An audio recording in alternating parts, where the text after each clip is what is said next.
Well, welcome everyone to our first AP Academy Professional Development Series of the semester. We are so happy that you're joining us this afternoon. Just to give you a brief introduction, my name is Allie Michael. I'm the coordinator for the Office of Academic Services and Engagement. And we also have our other staff from our office here today, our director, Dr. Ashley Spearman. Do you want to introduce yourself, Ashley? Sure, welcome. If I've not met you, welcome to Austin Peay, or I should have met everybody at least, or if I haven't seen you in a while, welcome via Zoom. We're glad to have you this afternoon. I look forward to learning from many of the professionals that we have on the panel. I've worked with many of them and I know they have great and fantastic ideas. So I'm sure you'll be able to take some things and apply it, if not this semester or the next time you're implementing your course. And we look forward to having you attend the rest of the workshops that we have throughout the semester. So we have some really great workshops. Thanks again for joining us. And then we also have Rachel Carroll. Rachel, would you like to introduce yourself? Absolutely. Hey, everyone. Happy start of the semester. I hope everyone's still living and doing good, moving, trucking along. I'm the office supervisor for our department, so a lot of the communication will kind of come through me as far as the newsletter, important updates. I also will, important dates also, kind of like with D2L, your course combined dates, because we all know those are very important. Any kind of important dates that I get through other offices, I'll communicate those with y'all also. If you, for any reason, find any kind of resources or you've done something spectacular and you would like for me to include it into the newsletter, please feel free to email me. I would love to include those or any professional development that you may know of. Wonderful. Thank you, Rachel and Ashley. So I don't want to take any time away from our panelists because I know we offered this innovative teaching panel last semester with some different panelists. And I have a feeling that this is going to be a tradition now for us to start the semester with one of these sessions because they are so fabulous. We share such great ideas with one another. And I know Dr. Spearman and I have already said that we've implemented a lot of stuff in our own classes based on these panels. So I'm really excited for you all to hear from our panelists today. I'm just going to let y'all introduce yourselves. So if you would, please tell us your name and your department and your year's teaching and also your typical teaching modality. So let's start, just because you're first on my screen, let's start with Patrick. Okay, thank you. My name is Patrick Gosnell. I work in the Department of Art and Design. I'm an associate professor of graphic design specifically, and this is my 6th year teaching here at Austin Peay. And my typical teaching mode would be face-to-face or on ground, although for this whole academic year, I'm teaching online. I'll follow Patrick since I'm in the same department. I'm also in art and design. My name is Tammy Smithers. I'm professor of art history. So we teach very different things within our department. I think I first had a class as an instructor of record around 2006. I started at Austin Peay in 2012. And so I teach our gen ed class, and that could be in the classroom or asynchronous online. And before the pandemic, that was my only experience teaching online, with like an asynchronous class. Typically my art history surveys or my upper levels are in class, but I've been teaching online fall and this semester. So I've moved all of those 4 classes to online, but they're like a, what are they calling it? Video conferencing. So I've kind of taken liberty with that, where we have some online independent work and then we meet once a week with a Zoom session. So that's how I've been doing it this year. Okay, Matthew, would you like to go next? I'm Matthew Hale. I'm an assistant professor in the Department of Communication. I've been teaching about a decade, and this is my 3rd year at APSU. Just about after finishing my master's degree, I've been teaching in some capacity online. Most of the classes I teach at APSU, the undergraduate level, is almost entirely traditional face-to-face classes. and our graduate program's online. So I've got a mixture of both online and traditional face-to-face over the years.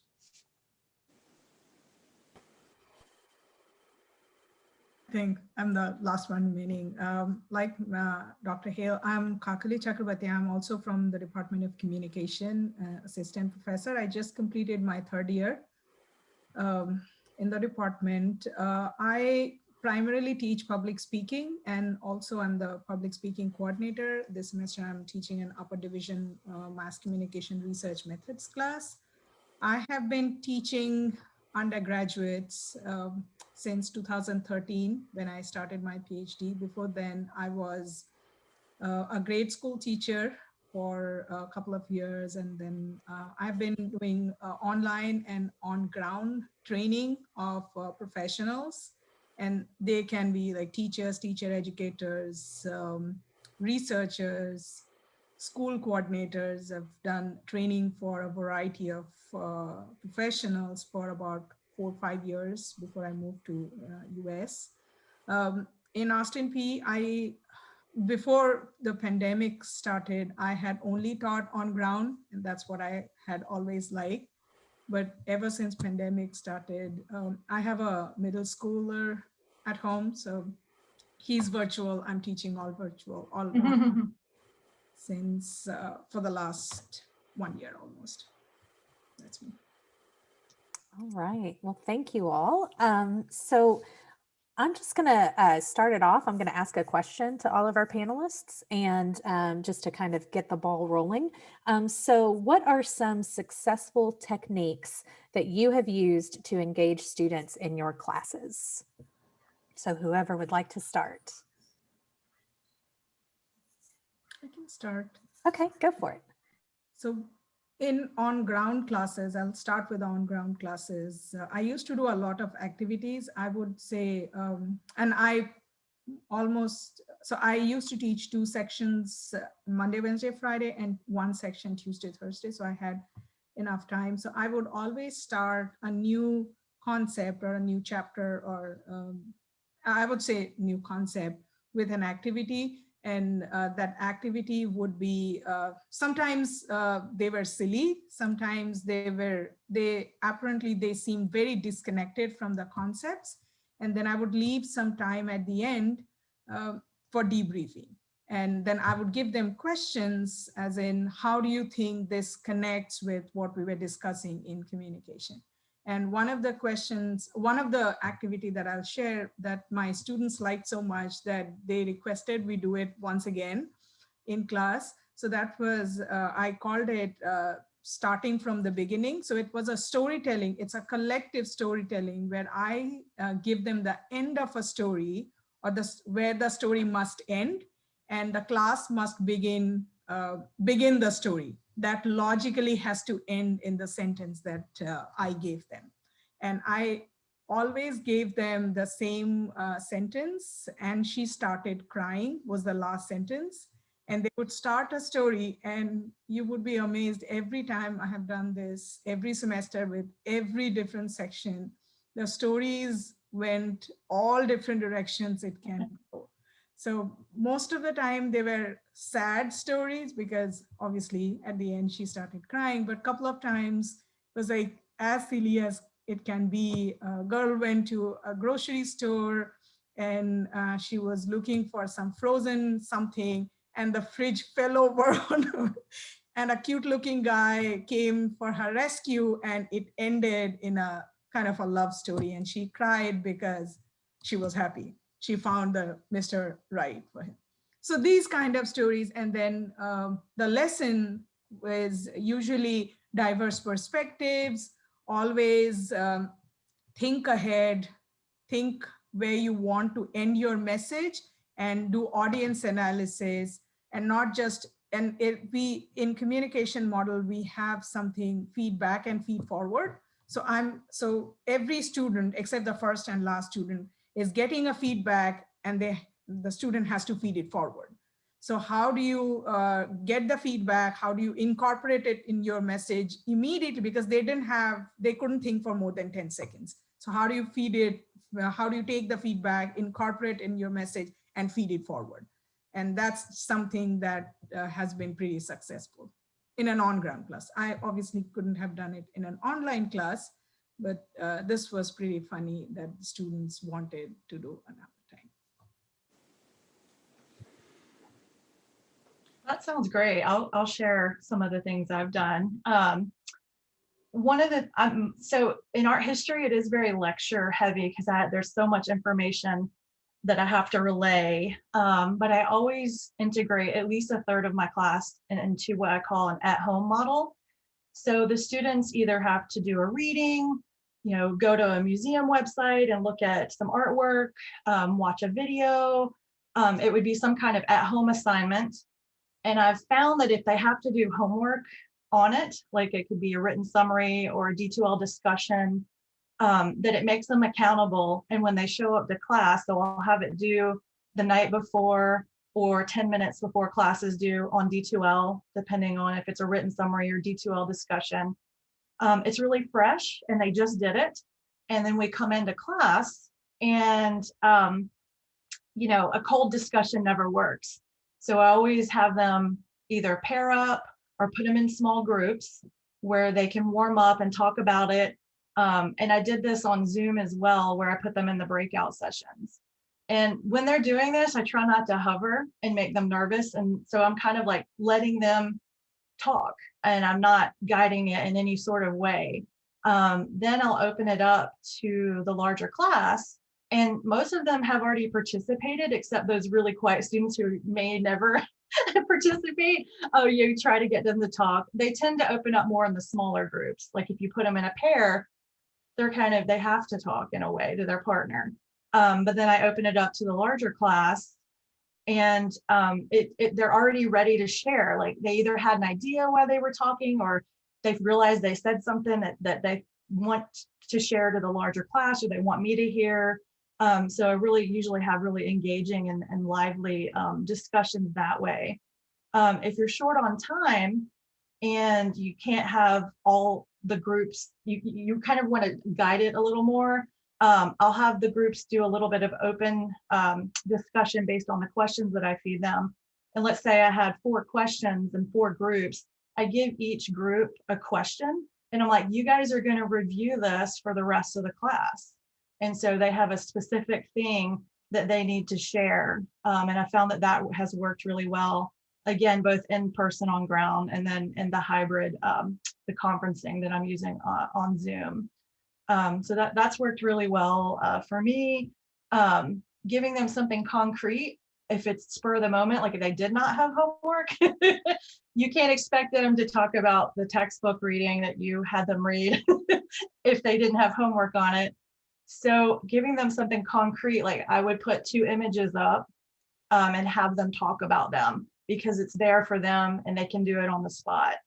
I've also given like review games.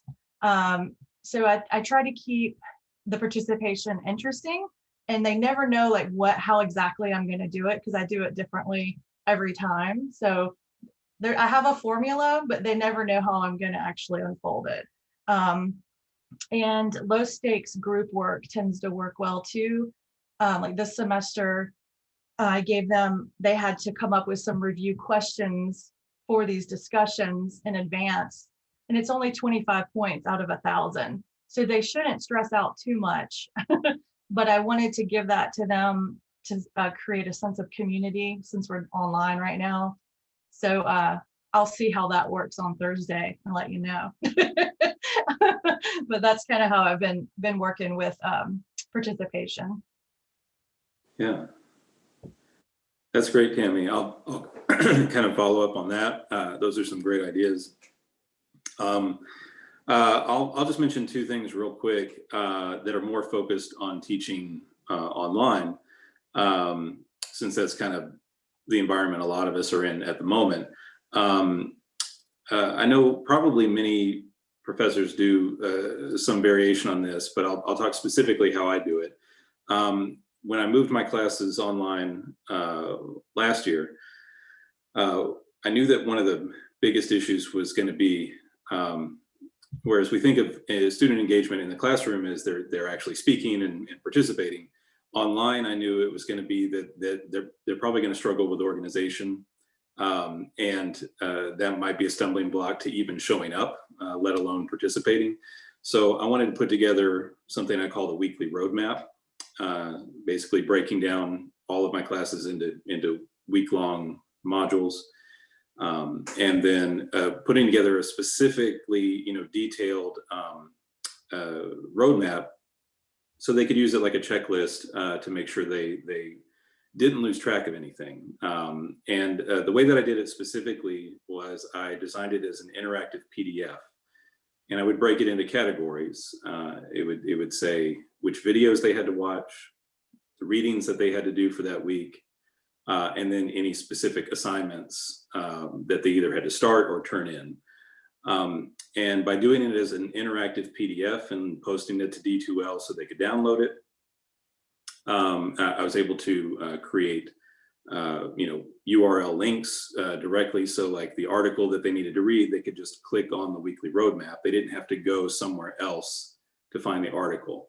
If the video that they needed to watch was something that I posted to YouTube, then I would just, again, link directly to that. And the feedback I got from the students in the fall was overwhelmingly, the majority of them said that was the only thing that kind of got them through the semester. So it was very well received. So again, I know it's not necessarily, earth-shattering news, like create a document that says what you have to do, but just the interactive portion of it, they specifically said was very helpful because, especially towards the middle of the semester onward, they expressed a little bit of fatigue of like, for each of their different classes, having to go to these different portals and download different documents. And they just appreciated that document was like a one-stop shop. And then I'll also just relate just a kind of a more fun activity that we started doing last semester. I'll probably mention more about this a little bit later on, but one of the tools that I use in my graphic design classes is a platform called Slack. And Slack is a communication platform for teams. And it has a lot of different features, but one feature it has is something called the random channel. And I knew that in the past, students had used the random channel to just post memes and things about video game culture that I don't understand and random stuff like that. Basically, I say, if it doesn't have to do with the homework, post it in the random channel, all right? And so what I started doing last semester, because it was a fully online class and those classes I was running asynchronously.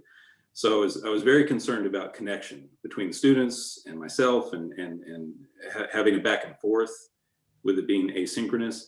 And so on Friday afternoons, I started the weekend playlist, and I would just post. I'm a huge music fan. I always listen to music while I'm working, and so I would just post what I'm listening to get ready for the weekend. And then all the other students started doing it too, and it really, it didn't have anything to do with class per se, but it did start getting them typing to each other, speaking to each other, whatever you want to call it, which I was very pleased with because there was a lot of back and forth.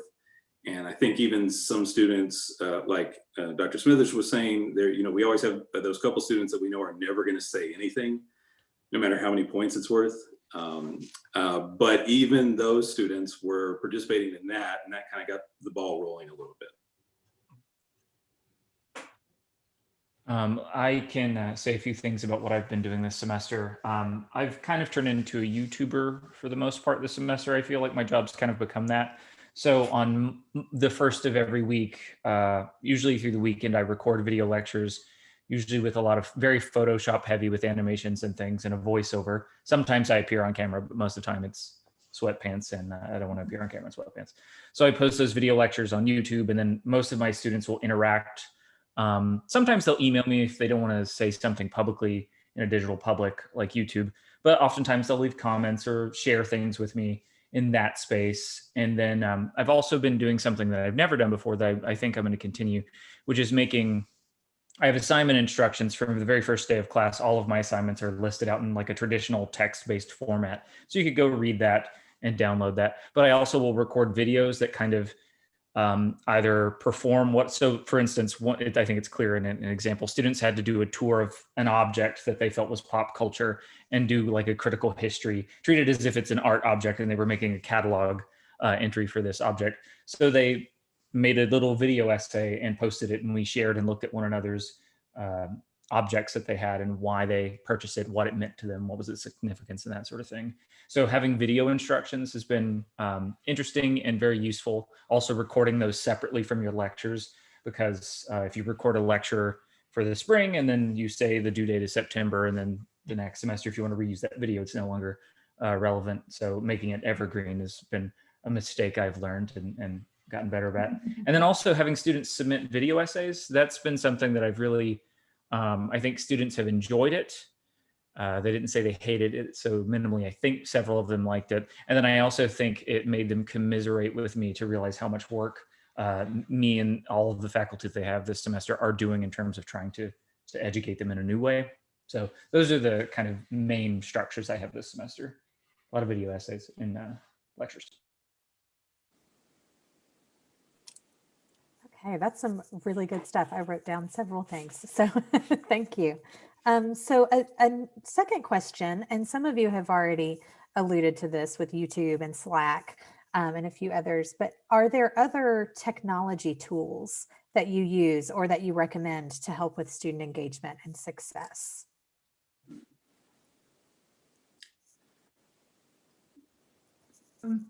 In terms of engagement, so ever since I started teaching online, one thing that I have done, I'm not saying that has been a great success because not many students have posted, but I always keep a let's talk to each other, kind of an open discussion board where they can post questions for each other. And it has been successful in some cases. Some students post questions. One student posted a question which was, I always feel very anxious before a speech, before recording a speech. Anybody has any suggestion for that? So another student commented that, oh, you can do this, you can do that. And then I go back and I also give them some comments. So that has been successful. I think students like the discussions because even when I ask them, so they have to post to at least 2 classmates post for grade, but I've seen that several students just read or watch everyone's, and they have posted like in 4 or 5. So that it's very hard to emulate what we do in on-ground classes in an online environment. And many of my students are non-traditional, so they have family. So online class is something that they want to do. Many of them also want to avoid the social interaction because it's a speech class and they have some. But discussion boards have been pretty interesting. And I also have graded assignments in which they share stories of their lives. So, and I have at least 3 of those assignments where the assignment itself is communicating about certain communication issues they have had in their life. So that's something I also kind of learned from students. They like to talk about each other, and when they talk about each other, they are most knowledgeable about each other, and they are the most knowledgeable people when it comes to self. So I have, other than the introduction, I have one on miscommunication and one on intercultural communication or cross-cultural communication and challenges where they have been misunderstood or they have misunderstood someone else. So sharing that kind of also brings a perspective, because the best kind of education, I think, learning, I would say, when it happens in action. So they kind of introspect and then they write about it, they read about others. I used to do that as a class activity, but now I do it online discussion. And I've seen several students post in more than 2 classmates post. So I've tried to find a way to kind of change the classroom activities into online discussions. And if we could do back and forth, that would be perfect. Like the student again, comments to classmates' comments, but we really don't have time for that. I might try that for an upper division class, but with lower division, I didn't try that.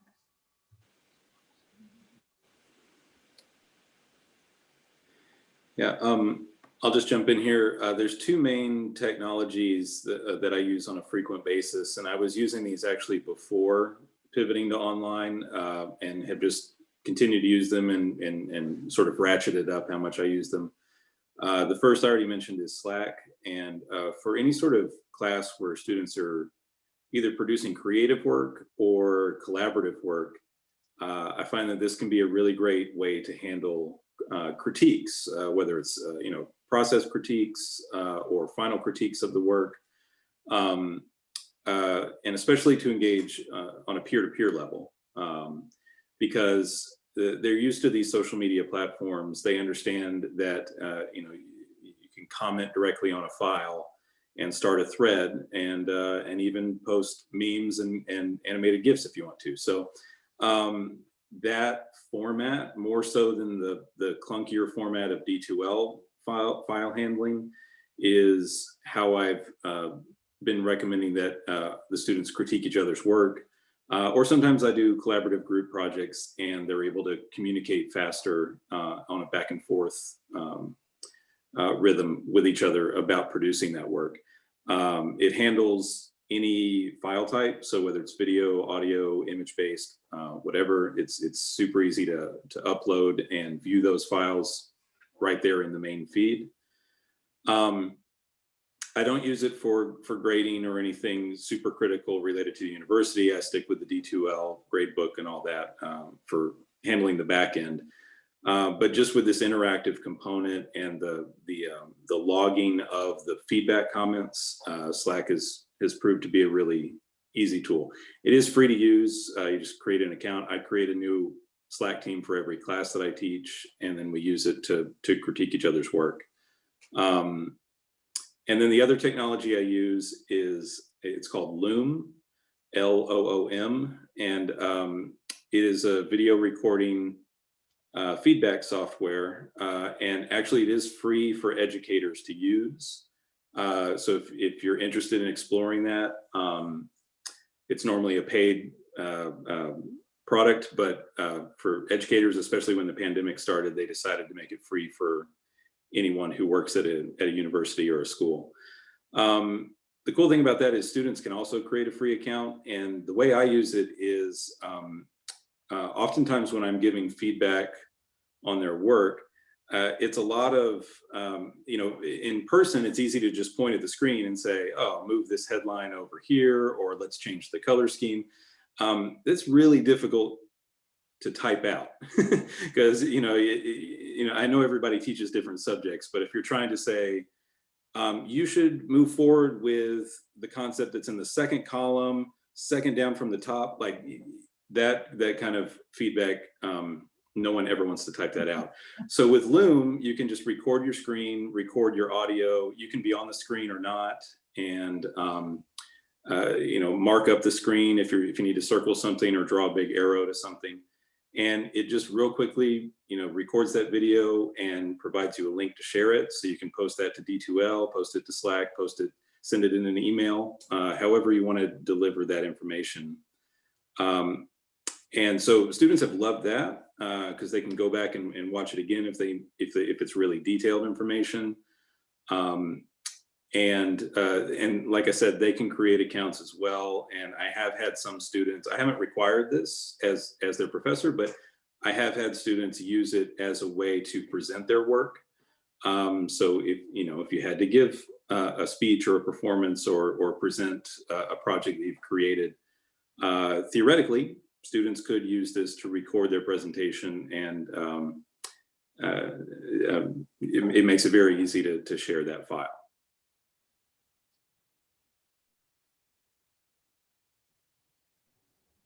Let's see, in terms of technology that I've been relying a lot this semester, if you're a Mac user, I really, really adore Keynote. It's sort of their PowerPoint equivalent. I essentially have used it kind of as an animation studio, like a really simple basic animation studio. where you can have images move into or out of the space, or do, you know, certain sort of cheesy graphics for meme effects. But Keynote's great, and you can record and edit kind of on the fly in its record function. I think its record a lecture function works better than PowerPoint. I'm using my smartphone or cell phone or whatever to function as a secondary camera right now. It's a better camera that's in my MacBook, and I have a relatively new MacBook. But I'm using an app called Epocam, and you can get it for free. But in the lower right-hand corner, I believe you'll have a watermark that drove me nuts. So for $8, you can get rid of that watermark, and it won't like send you ads. But that would have been useful at the beginning of the quarantine, where webcams were sold out essentially everywhere. But it is nice if you want a secondary camera, you can shift back and forth between the camera that's built in or the secondary camera. I'm assuming it would be more useful for someone if you were like drawing and wanted to show students, if you had no access to a GoPro or something like that. It would work in a pinch. Another thing that I've used this semester to avoid depression and boredom during quarantine, I learned Photoshop, and I'm pretty proficient with Photoshop now, and then I'm learning After Effects. But Adobe Character Animator is something that I had never played around with. I saw someone on our professors on Reddit was using Character Animator and then capturing that in OBS, which is Open Broadcaster System software, so that they would have a student's paper up, and in the bottom right-hand corner would be an animated character whose his motions and vocalization was registered. So you could see an animated character as your professor talking about your paper. And I thought that was really cool. So a few times I've sent students messages as a collective, just checking in. One was as a fish, and one time for Halloween, I was the headless horseman and had like a weird tentacle Cthulhu-esque monster fly by and make weird sounds. And it at least gave me something that felt creative and exciting that I could do in my own home and avoid human contact. So not that you necessarily need to play around with Character Animator, but it is pretty easy to get straightforward to recording something, exporting it as a video, and then you can send it out with very minimal work, and the learning curve's not too bad. Those are the pieces of technology I'd probably recommend if anyone hasn't tried them. I don't have any more suggestions. I'm going to have to try what everybody else is recommending. Yeah, I'm over here taking copious notes, and now I really want to take one of Matthew's classes because that just sounds awesome. So I may have to audit a class next semester. So the last kind of formal question that I have for the group, and then we can open it up to others. What advice do you have for presenting material that's typically reserved for on-ground courses in an online environment? Do you have any experience with that that you would like to share with everybody? I can start with that one since I didn't give a lot of tech advice. So I was on sabbatical last spring, so I didn't experience when everybody had to go online in an emergency situation. So fall was my first experience. And I had 2 sections of about 40 students in my 2 art history surveys, which it's a lecture-based class. It's like introducing students to art history. It went from prehistory to around 1200. It's a lot to cover. And I grappled with it for a while. And I basically, when I was, before I started this semester, said to myself, I'm not going to be able to cover everything. I'm not. It's just not going to be possible. And I also am not going to sit here and record 3 hours of lecture a week or whatever it would be for a normal 3-hour in-class class.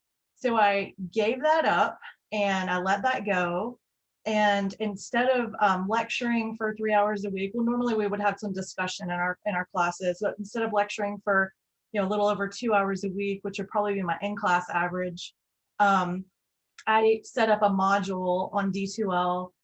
And luckily, art history has a lot of good online resources, and I did a little more research about those. We have something called Smart History, which if anybody teaches anything historical, that could be helpful to you too. But they're these little, I know they say, what is it? Students have an 8-minute attention span. So all of their videos or articles are supposed to be attainable for students to access in under 8 minutes. So I put a lot of those up instead of me lecturing it, because there are already great videos by professors on lecturing about a work of art. So I did those, a lot of museum websites and things like that. And so made the module covering what I would have lectured on, but they're just watching separate links and going to separate websites. And then I would do one lecture a week recorded, and I chose a theme. So it wasn't like I was trying to cover a lot, and it was usually under 40 minutes. And so I would upload that. Fridays, we met, so they were supposed to do the module each week before we met on Fridays. And they would also sometimes have the discussion that I mentioned.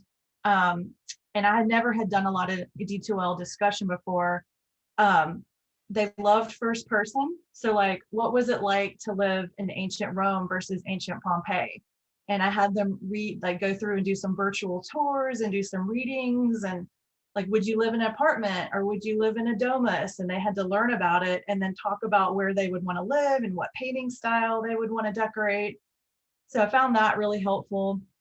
I introduced a lot of current events because everything is before 1200. Well, how does that even relate today? So I started our first discussion on the bombing in Beirut and what buildings were damaged, what historical buildings, UNESCO sites are in Lebanon. They had to choose one to read about. So I had them engage in different ways. And then on Fridays, we met on Zoom, and I also gave up lecturing on Fridays. I didn't plan it a lot. I had some discussion questions that I fed through. I had some websites that we would go to together, but it was relaxing and fun. And it was kind of just like we were just hanging out. And if a student would mention something, I would Google it and pull it up and we would talk about it. They, on the evals, said that that was really refreshing and that they felt they had a sense of community. So I guess what I'm saying is I gave up control of a lot of it and allowed them to be in control of learning. You do these modules and you'll learn. And if you come to class and talk, you'll get more out of it. So I kind of unfolded the class that way.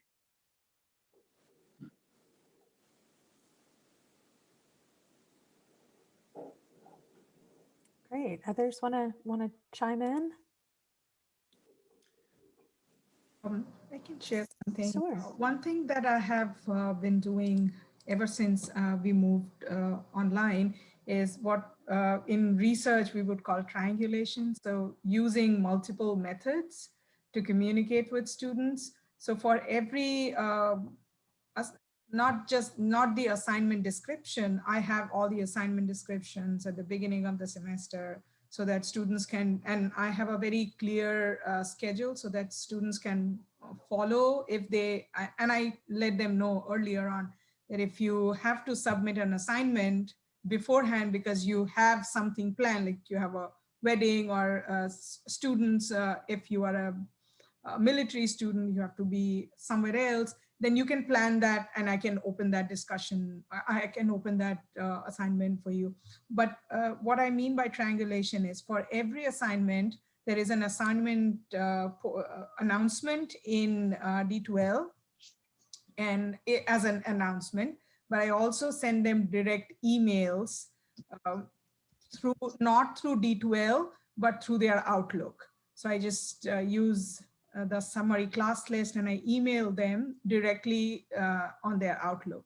And I have received, and I also insist that students email me in Outlook so that I can immediately check it and I can reply faster, because if I don't open D2L and they have an issue, technical issue, they couldn't submit an assignment on time, then I don't know, I won't even know because I don't have my D2L in my phone.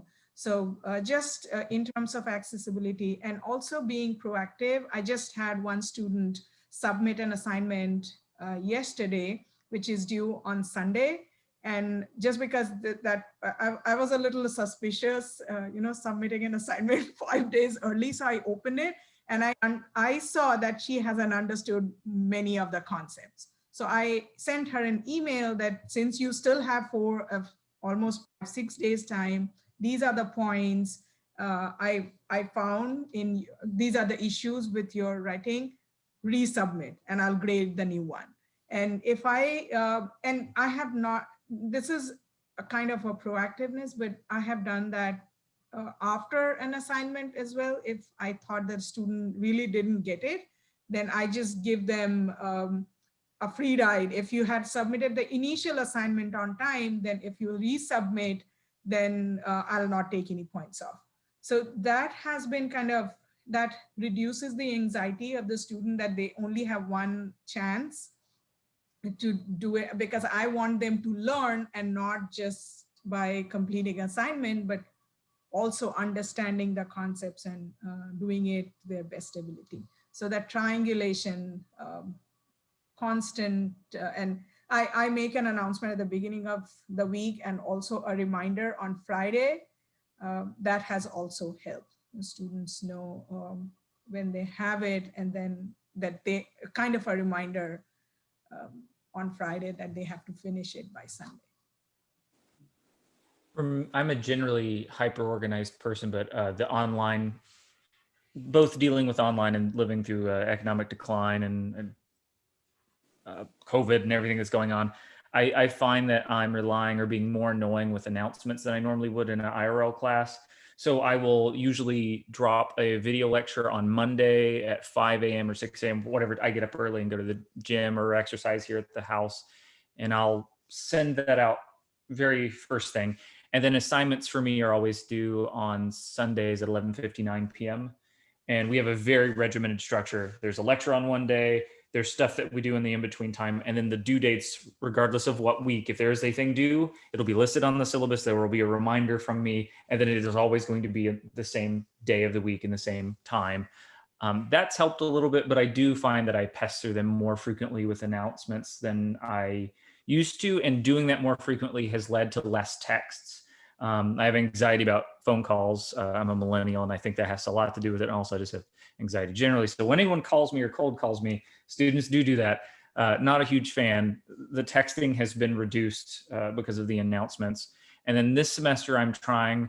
I did this previously, but I'm trying more because it's a thing that's a good coping mechanism, and it's been fun for me. Is we have weekly meme offs. So whatever our theme is, like we're talking about Karl Marx next week. So we're probably going to have, I'm going to see if they want to make Karl Marx related memes, or memes related to capitalism or consumerism or critiques of it or whatever. And that gives us something to look at that theoretically they have to have read the material and understood it to be able to make an in-joke that other people could then decode. And if they don't get the joke, then they have to look at the material, or at least look at Wikipedia for a few seconds to decode it. So that's been kind of fun. But a lot more announcements than I normally would like to do. But that has helped present stuff that I would have presented IRL, that in this new environment, I have to be more annoying, I think. Yeah, and then I'll just chime in here. I think what I immediately started doing in moving classes from face-to-face to online was just taking a good critical look at how best to focus their efforts on what I wanted them to learn, because I knew that, you know, when I went to grad school, it was a hybrid program, so I was used to learning both from face-to-face and online methods, and I knew that both can be great, but they're not the same thing. So I knew that it would not work for me to take the assignments and exercises and projects that I had already created and just say, okay, do all those online without talking to anybody. So I knew that I had to effectively reduce the number of things I was going to assign, but that didn't necessarily mean just like cutting every third assignment. I had to take some time and look critically at, okay, what are the warm-up exercises I assign? What are the big projects I assign? How many readings am I asking them to do to supplement what we're learning about? And then sort of fuse those together into one thing instead of four things. And yeah, that does take effort and time and something we're all lacking in abundance of. but I rationalized it. Well, I don't have to drive my commute anymore, so I gained 2 hours a day that I could spend time working on this stuff. So, and so that's essentially the methodology I've used for each of my classes is asking them to do physically a smaller amount of work, but making that work the most important work that they could be doing. So I just wanted to say that that's my thought is both online and face-to-face classes are great. They're not the same thing. You can't do a one-to-one translation. I saw that there was a question in the chat about do we allow students to text us as a form of communication? Personally, I don't like the idea of more people having my number than necessary. But I do have a way that it effectively replicates texting, and it's again by using Slack. Slack has a mobile app, and it can send direct messages, which is really helpful for like group projects, like I said, because students can create their own direct message and chat with each other. But frequently, I will have students ask me questions about the class through Slack by sending me a direct message, and it pops up on a notification like my phone, just like a text would, but I don't have to share any of my personal information. So that's one way I handle that, and I tell them, even in my syllabus, it says, please email me if you have questions, but if you really want to get in touch with me and it's on the weekend or after hours, then use Slack, because I'm not checking work emails on my phone over the weekends, but I see Slack notifications, so that's one way they can get in touch.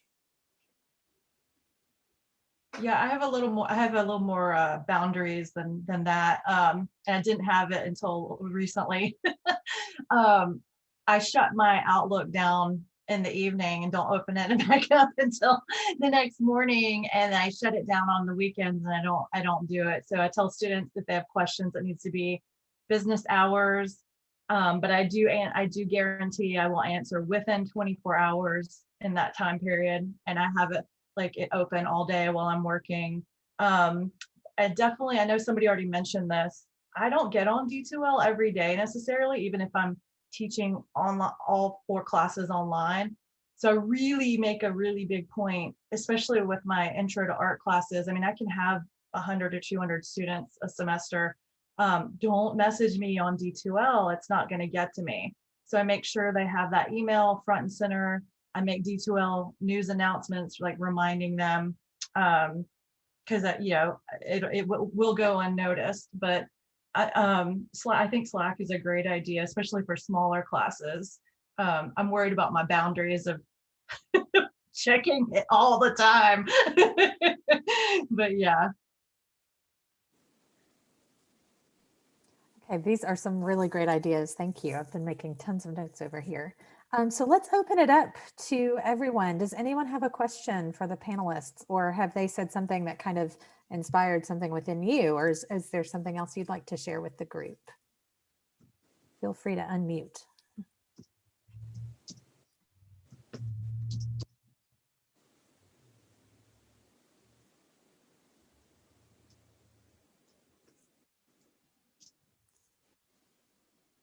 Everybody's going to be quiet. Or if you have a question and you'd like to type it in the chat as well. So as you all were talking about Slack, I had a thought. Does Slack allow you to actually call each other through the app, or is it just a text-based communication? It does have that functionality. I haven't used that functionality. Okay. So I can't speak to how smooth it works or anything, but it does have the ability to do that, just like Teams or a number of other messaging platforms. Okay. I was just thinking, because I know our adjunct instructors don't typically have phones that they receive through the university. So do you just list your personal cell number on your syllabus? I mean, how do you, that was just a thought I had as you all were talking about that. And I thought, oh, this might be something that hasn't come up that we might want to think about. So it's good to know that Slack has that functionality. And Heather, I see that you put something in the chat. Did you want to unmute and talk about it? Sorry, I got it working now. I'm on a different computer. I was asking Matthew, your format this semester with the recording videos, do you find that it is more stressful that you're creating this content for your students than if you were teaching it live, even virtually? Or do you prefer that method? I've kind of gotten to where I love it. I don't find it more stressful. I adore editing. Oftentimes I'll post video lectures on Reddit for fellow educators or students and talk to people. And oftentimes I'll get the comment that you probably shouldn't spend so much time editing them, which I would generally agree. You shouldn't devote that many hours to a 10-minute video or something. But I find it calming, and it's quarantine, COVID-y times. I probably wouldn't do that if I had the ability to do anything more enjoyable other than just like walk my dog or lift heavy things and put them back down. But I have found that I really, really enjoy producing content. I just got a package at the door apparently. But I find that I enjoy editing quite a lot. So no, I don't find it too stressful. Someone just knocked on my door. The answer is no, I don't find it stressful. I will say, oh, go ahead, Patrick. No, I was saying, but that situation was stressful. That's all. I'm not doing anything on the level that Matthew and Patrick are as far as recording and tech and things, but you know, I did record lectures for the first time, and I watched it, mistake, before posting it, and was like, oh man, I say a lot, and I had no idea. And I recorded the whole 45-minute lecture again, trying not to say and I still say it. And I had to just say, okay, guess what? I'm short on time. I can't keep recording these. If I were in class, this is how it would sound. I don't get a redo. What I record, unless I significantly mess up or say something incorrect or slip up, you know, I'm not going to record this. And so I had to like adhere to that for my own sanity. So.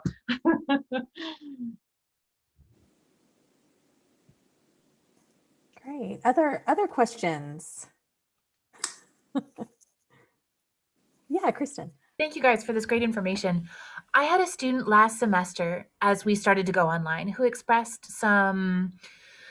he was overwhelmed at all of the different varieties of medium that we're all using. You know, that some people are on Slack, some people are on D2L, some people are on Zoom.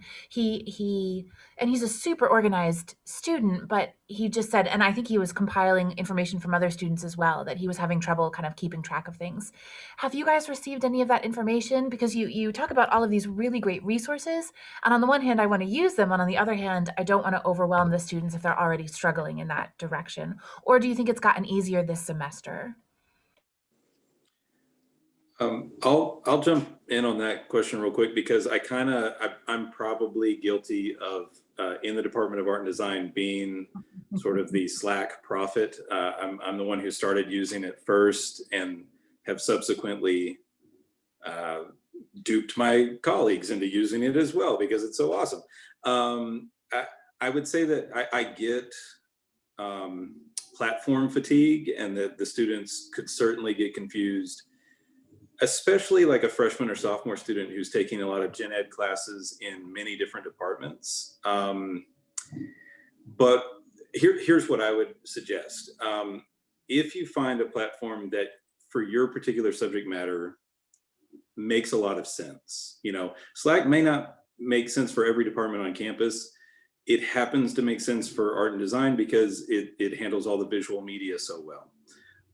But if you found a different platform, I would encourage, like, you know, bringing it up in a discussion with your colleagues, with your chair, and see if you can get a little bit more buy-in in the department, if it's a tool that would be effective for the subject matter that y'all teach. And that way, maybe at the very least, an upperclassman or grad student who is predominantly taking courses in a single department, or at least the majority of their courses, that they could have a little bit more uniformity in the delivery method. But yeah, that is a problem that we're facing during during the pandemic. And I think that the way I've always argued it with my students is I don't want to give you too many tools. I want to give you the best tools. And if you just stick with me, like this one thing is going to work really well for what we're doing. But yeah, it'd be really hard to control like what every department and every professor wants to use. So it's a difficult one. I did get a lot of feedback about the fatigue though. Those poor students last semester, those that are tech challenged and had never even used D2L a lot, and they're, so yeah, I mean, I think when you are introducing something, you are going to have those students who are not, all they can do is like open a Word document and type and save, and so maybe creating that tutorial that Matt's talked about on how to use this and walk them through it, not just live when you flip your screen, but maybe make a tutorial on how to do it, offer some extra office hours. And I just, I do it by appointment, and I have times each week where I just open the Zoom up and they're in the waiting room and I see them and let them in during that. So, I think you need to be available in an extra capacity for those students who will struggle, and you probably will have some of those. Yeah. I want to add one other thing though, because it would be relevant again to the departmental discussion. I teach graphic design, and in the graphic design industry, Slack is a standard tool that is used in design studios all over the world. So in a way, we've been able to make the argument of why we're using it, because it's another form of career prep.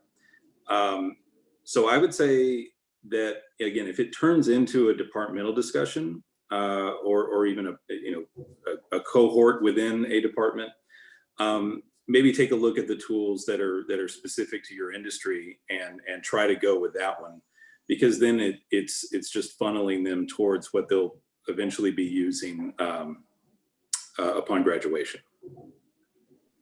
That's a really great note. Thank you for that, Patrick. That I would not have thought of it in those terms. That's a really good note to consider. So we are just about at the end of our time together, and I hate to cut us off because this has been such a great conversation. But thank you all so much. Thank you to our panelists for sharing your expertise and experience with us. Thank you to our attendees for asking questions and for participating in the chat. Thank you so much. I will have this recording up on our YouTube channel, hopefully later today. So if you would like to share that link with others, or if you'd like to go back and rewatch anything that you might have missed, we will have that on there. I do want to plug our next AP Academy professional development session that we have in 2 weeks. So on February 10th, which is a Wednesday at 2 o'clock that afternoon, and I'll be sending an email to everybody with this information. We are going to have Dr. Adrian Sanders presenting on the pedagogy of care. I don't know if any of you were able to participate in that last semester during the pre-semester calendar, but it was an amazing presentation, and everybody always just gushes about it. So we reached out to Dr. Sanders and asked if she could do that as part of this series.